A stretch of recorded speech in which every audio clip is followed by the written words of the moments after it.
I think you have quite a few plants in your house. Do you like collecting them? Yes, yes. Since the concept is to create an interior that connects with nature, there are plants that can be seen from outside, but I also bought a variety of plants for inside the room. These are really big. I think some of them are probably the biggest plants in the house. Yes. Well, it doesn't really matter among parents, but do you have a favorite plant or something?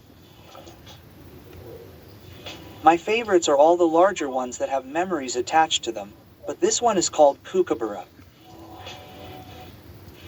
It spreads out quite a bit, so it adds a sense of volume. If you place it in a place in your room that feels a little lonely, it can really make it look great. Yeah. This is called Ficus bengalensis, and it's quite large, so it acts as a kind of symbol tree. The name of this one is a little long, so I forgot it, but I like its texture, which is similar to a bell, and it has a drooping design, so I enjoy placing it so that it hangs down in this decorative hole.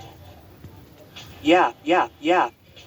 And then there's the classic, which I think every otaku has a favorite, the Mostella.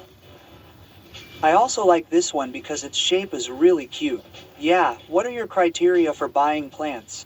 Do you consider how easy it is to grow, or its design? I choose plants based on how easy they are to grow and whether they will fit in my room.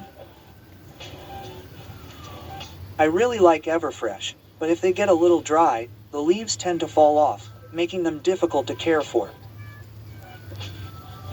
So now I tend to choose plants that are relatively sturdy, have large leaves, and are easy to care for.